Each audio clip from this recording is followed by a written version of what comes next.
Assalamualaikum warahmatullahi wabarakatuh. Baiklah, kali ini kita akan menjelaskan mengenai sistem pernapasan pada manusia.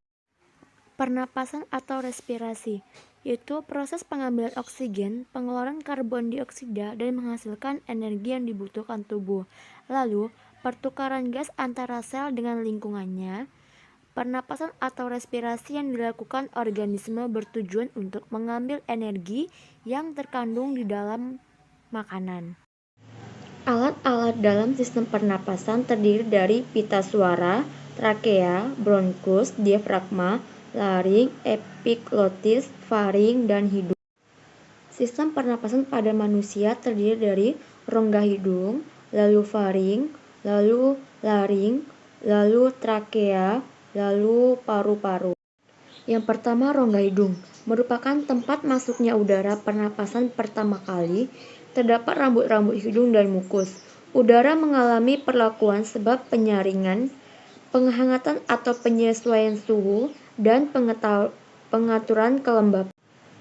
2. Faring. Faring merupakan persimpangan antara saluran makanan esofagus dan saluran respirasi atau trakea. 3 bagian faring yaitu: pertama, nasofaring atau daerah faring yang membuka ke arah rongga hidung. Yang kedua, orofaring atau membuka ke arah rongga mulut. Yang ketiga, laring orofaring atau membuka ke arah laring. Ketiga, laring terletak di bawah faring dan merupakan pangkal tenggorokan, tersusun oleh tulang rawan. Fungsi laring yaitu menyalurkan udara dari faring ke trakea. Lalu, dalam laring terdapat glotis atau bagian atas laring. Glotis akan menutup oleh jaringan penutup bernama epiglotis saat ada makanan yang lewat. Dan laring juga disebut sebagai kotak suara karena memiliki pita suara. Yang keempat, trakea. Lapisan luar terdiri atas jaringan ikat. Lapisan tengah terdiri atas otot polos dan cincin tulang rawan. Lapisan terdalam terdiri atas jaringan epitel bersilia yang menghasilkan banyak lendir yang berfungsi untuk menangkap benda-benda asing yang akan masuk ke paru-paru bersama udara pernapasan. Yang kelima, paru-paru dan alveolus. Paru-paru manusia berjumlah sepasang kanan dan kiri. Setiap paru-paru dibungkus oleh selaput pembungkus paru-paru yang dikenal dengan pleura. Paru-paru kanan ada 3 gelambir, sedangkan paru-paru kiri ada 2 gelambir. Di dalam paru-paru terdapat kantong udara sebagai tempat difusi gas yaitu alveolus.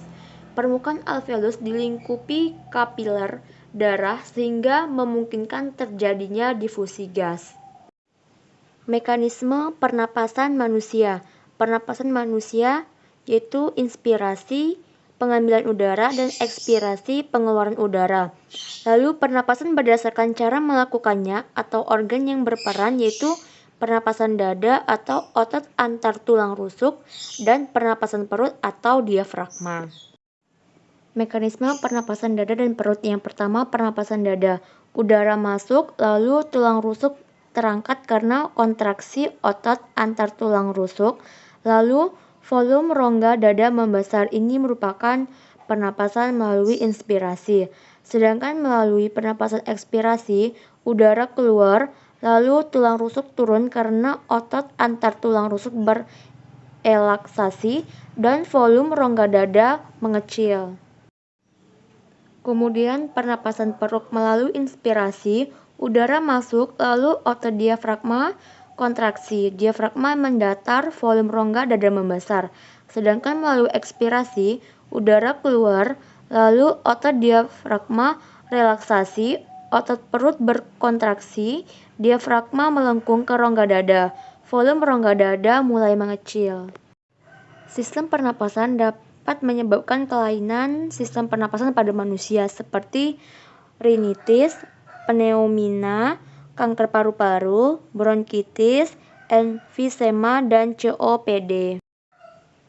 Sekian pemaparan mengenai bahan ajar non-cetak berbasis audio pada materi sistem pernapasan. Wassalamualaikum warahmatullahi wabarakatuh.